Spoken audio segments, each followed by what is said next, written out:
Bonjour et bienvenue sur le plateau de BCP Lucin 40 ans de souvenirs pour ce 6e épisode. En effet, le 30 juin prochain, nous allons fêter les 40 ans du club et nous continuons à travers les souvenirs de nos invités de retracer l'histoire du club. Aujourd'hui, notre invité est entraîneur des U13 et cet invité c'est Nicolas Thiéban. Salut Nico, ça va? Installe-toi, prends tes aises dans ce bar. On va parler de tes souvenirs, de comment tu as vécu ton histoire du basket club Pélussin.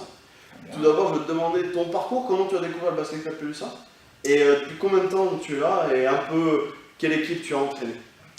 Alors, moi en fait mon parcours, je viens plutôt du domaine de la natation, water polo. Donc j'ai fait 20 ans de water polo, j'ai entraîné aussi forcément du water polo et de la natation.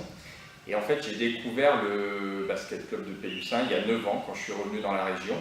Donc dans la région, je suis revenu habiter sur la région, donc Macla, Pélussin. Et au niveau water polo, c'était Givors ou Annonay, donc ça faisait un peu loin quand même. Et puis j'avais envie de changer aussi, de voir autre chose, donc je me suis dit pourquoi pas m'investir dans un club du village, du coin. Donc j'avais le choix entre le hand, le basket, il y avait le foot, je n'étais pas très foot, moins basket. J'avais joué un peu en basket universitaire, donc voilà, j'ai choisi naturellement de venir voir au basket club de Pélussin. Donc je suis revenu en 2009, ce qui fait, ça fait 9 ans. 9 ans que je suis au club. On va parler de tes souvenirs. Est-ce que tu as, dans ces 9 ans, est-ce que tu as un bon souvenir qui te revient en tête? Alors un bon souvenir, oui j'en ai, heureusement, j'en ai plein d'ailleurs. Des bons souvenirs, je dirais que c'est ma première année. Ma première année au club, c'est vrai qu'on a eu la chance, quand on faisait partie de l'équipe justement des U15, d'accéder à la finale départementale, ce qui n'est quand même pas donné à tout le monde. Et donc c'était un très bon souvenir, on a fait un bon parcours, je me souviens. Malheureusement, on a échoué en finale, mais ça reste un bon souvenir. Comme bon souvenir, j'ai aussi très récemment les U13 filles que j'entraîne cette année, donc, qui ont réussi à gagner un tournoi amical certes, mais c'est toujours gratifiant de gagner. Donc elles ont fait une très belle victoire au tournoi de Saint-Genélaire, avec une très belle finale, très tendue et vraiment avec du suspense, du stress. Donc c'était aussi un très bon souvenir. Et puis je pourrais citer aussi les tournois qu'on organise, le tournoi national de 8-3 ans, à laquelle tu es à l'origine. Donc c'est aussi de très bons moments qu'on passe, 2 jours sur les week-ends qui sont fabuleux, on rencontre plein de personnes, c'est un partage total au niveau du basket et puis bien plus aussi au niveau famille, voilà. Donc plein de bons moments. En parlant de bons moments, en cherchant pour les 40 ans du club différentes photos, j'ai retrouvé la photo de ta première équipe. Je la mettrai en fin de la vidéo. Donc là, c'est la photo ou un article de presse où ça retrace notre finale. Effectivement. On n'était pas un groupe nombreux, on n'était que 8. On n'était que 8 pour la finale. Un effectif de 8, mais voilà, 8 qui se sont battus toute la saison. Il n'y avait pas non plus des basketteurs depuis de longues années. Oui, il y en a qui venaient de commencer. Théo venait de commencer, Léo venait de commencer. Voilà, c'était une belle saison qu'on avait fait, vous étiez bien battus. Je vois que j'avais déjà plus de cheveux à l'époque. La barbe aussi me vieillit maintenant, mais bon. C'était vraiment un très bon souvenir. C'est vrai que pour ma première saison, ça lançait bien mes années dans le club. On a parlé de tes bons moments. Dans le sport, il y a des fois des bons moments, des mauvais moments. Est-ce que tu en as quelques-uns en tête? Alors au niveau du sport, oui, puisque forcément quand on fait du sport, il y a des défaites. Il y a des défaites qui sont un peu dures à digérer. Je reviendrai effectivement sur cette finale. C'est vrai qu'on a dû exister pendant 2 quarts temps, on va dire. Oui. Et puis on n'a pas réussi à résister très longtemps. Alors c'était à la fois un bon et à la fois un mauvais souvenir. Oui, je partage ton avis. En tant que compétiteur, on est à une marche de gagner un titre. Et on a envie de gagner des titres.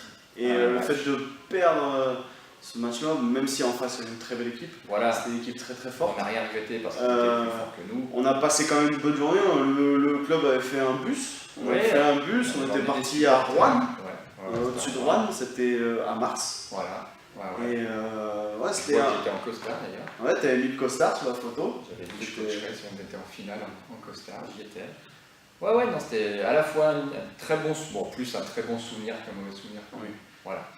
Mais après, au niveau du club, j'ai pas vraiment de mauvais souvenirs. C'est vraiment voilà, c'est des petits clubs comme ça, on est bénévole, on est volontaire et on vient pour se faire plaisir. Il y a quand même beaucoup de bons moments et très peu de mauvais moments. On va continuer à parler du club. Est-ce qu'il y a une personne dans le club qui t'a marqué? Ça peut être un de tes joueurs, un coach que tu as côtoyé, un dirigeant, supporter, un parent. Alors moi, la première personne qui me vient à l'esprit là, c'est une personne qui se démène depuis je ne sais pas combien d'années pour le club, qui le fait par plaisir, mais qui fait un boulot formidable. C'est Françoise Selle. Je me rappelle, c'est même elle qui m'a accueilli quand je suis arrivé. Alors j'ai pris contact avec la présidente de l'année, donc c'était Patricia. Mais donc j'avais eu Patricia au téléphone qui m'avait un peu expliqué le fonctionnement. Mais c'est vrai que quand je suis arrivé au gymnase, la première personne que j'ai vue, c'est Françoise. Voilà. Et depuis que je suis là au gymnase, je me rends compte qu'elle est là, elle fait tout. Alors elle est secrétaire du club actuellement, mais bon, c'est vrai qu'au niveau des enfants, elle fait toutes les équipes, elle fait les convocations, elle fait les comptes rendus des réunions qu'on fait du bureau, enfin elle fait vraiment un boulot énorme. Et c'est vrai que alors, il y a du monde autour pour l'aider, heureusement, parce qu'elle ne tiendrait pas. Mais voilà, elle tient vraiment le club à bout de bras et c'est vrai que je tiens à la féliciter. Et voilà, ouais, c'est vraiment la première personne à qui je pense. Après, il y a plein d'autres personnes. Hein. J'ai connu 3 présidents en 9 ans quand même. Donc il y a eu Patoun, il y a eu donc Soisy qui a enchaîné, puis maintenant Selle aussi. Président, je sais que c'est pas facile, je l'ai jamais été, j'ai jamais voulu l'être en niveau responsabilité, mais je sais par avoir fréquenté de nombreux clubs que c'est pas évident. Donc voilà, puis après, il y a tous les gens, les bénévoles, les joueurs, c'est eux qui font vivre aussi le fait, mais voilà. Le 30 juin prochain, on va fêter les 40 ans du club. Ce sera une grande fête, on vous invite tous à venir pour fêter ces 40 ans avec nous. Je suppose que tu seras là. Je serai là, bien entendu. Quelle est ta définition? Comment tu pourrais définir le club? J'en ai un peu parlé avant. Le club, je trouve que c'est l'image qui ressort, c'est vraiment un club familial. Voilà. C'est un club où les gens qui se sont investis au niveau du bureau, c'est pour passer des bons moments, créer des événements. Alors c'est pas que le sport, effectivement, le club, c'est tous les petits événements qu'on fait à côté, le 11 novembre, le 8 décembre, la matinée en bouillette sur le marché, la fête, la soirée du club, tous les ans aussi. Voilà, c'est tous des événements qui font que ça rassemble les parents, les membres du bureau. Donc c'est vraiment cet esprit familial qui caractérise le club, je pense, en premier. Et puis après, c'est quand même un club qui, avec ses moyens, qui a quand même un petit peu d'ambition. Voilà, on essaye de faire monter un peu le club, les équipes, on essaye de les rendre meilleures, que ce soit entraîneurs, parents, bénévoles. Voilà, c'est un club qui vit, qui essaye d'aller le plus haut qu'il peut aller, tout en restant dans un esprit familial et de convivialité. Pour moi, tu as donné une parfaite définition du club.